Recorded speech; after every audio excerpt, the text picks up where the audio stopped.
Hey guys, this is Vadim and welcome to Max Tech.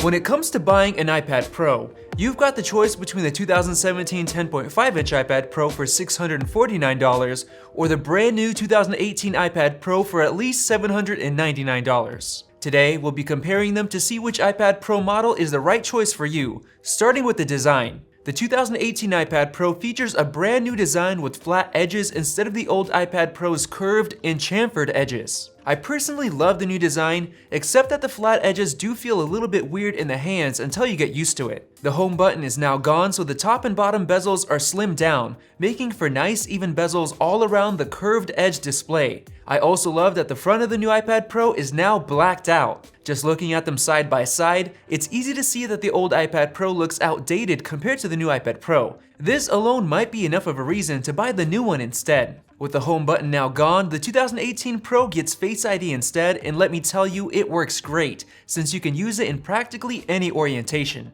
The displays themselves actually aren't any different, but they both look amazing compared to smaller iPads. They're both super bright and support Apple's ProMotion technology, which allows the display to refresh at up to 120 times a second, making animations and navigation buttery smooth. Unfortunately, the new iPad Pro is the first one ever to get rid of the headphone jack, but Apple does sell a $9 adapter, so it's not too big of a deal. The new Pro finally switches over to USB-C, allowing you to connect USB-C accessories, but you still can't connect external storage drives. To me, the USB-C port is nice because you can easily charge the new iPad Pro using a USB-C MacBook charger. One huge benefit is that the new Pro comes with an 18-watt charger instead of the old 12-watt charger that came on basically every iPad, so it's gonna charge much quicker. With the new iPad Pro comes a new Apple Pencil, which charges wirelessly by attaching it to the side of the iPad Pro.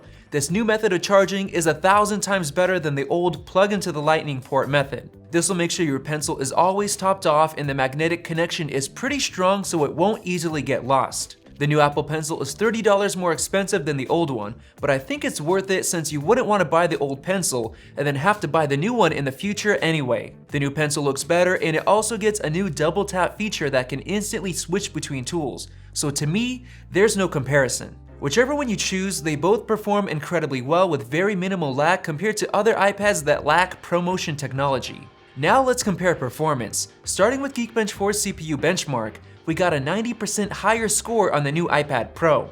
In the graphics test, we only saw an increase of around 36%. But when we tried Antutu's graphics test, we had a score that was over twice as high as the 10.5-inch iPad Pro. Now that's absolutely insane considering how powerful the 10.5-inch Pro already was. We then ran Basemark's Metal Graphics test, and the 11-inch iPad Pro again scored over twice as high. Running GFX Bench's 1080p Manhattan test, the new 11-inch iPad Pro scored 133% higher than the 10.5-inch model, substantially more than double the score. We decided to run a more realistic test, exporting an edited 1-minute 4K 60p video using Adobe Rush. The 11-inch iPad Pro finished exporting in only 2 minutes and 56 seconds compared to 6 minutes and 10 seconds on the 10.5-inch iPad Pro. That's again more than twice as fast. Finally, testing photo editing, which doesn't really use much of the graphics chip, we exported 50 edited JPEG images in Adobe Lightroom CC. The 11-inch iPad Pro finished in 2 minutes and 33 seconds, while the 10.5-inch iPad Pro finished in 2 minutes and 58 seconds. It's easy to see just how much more powerful the new 11-inch iPad Pro is, at least for graphics-intensive tasks. However, to be completely honest, you probably won't notice that big of a difference only because the 10.5-inch iPad Pro was already able to handle most iOS apps with ease. To really see the new iPad Pro shine, we're gonna have to wait for even more power-demanding apps and software. We decided to compare the cameras on both iPad Pros, and as you can see, the new Pro turns out much better looking photos. The quality has improved as well as dynamic range. Now, the biggest difference is seen on the front end.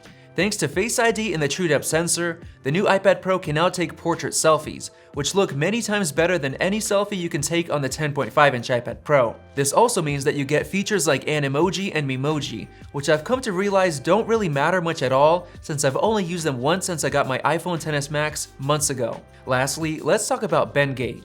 Honestly, I don't think it's a big deal at all. The old iPad Pro is definitely more durable, but we've experienced zero issues so far with the new one. Overall, there's absolutely no comparison between the 10.5-inch iPad Pro and the 2018 iPad Pro.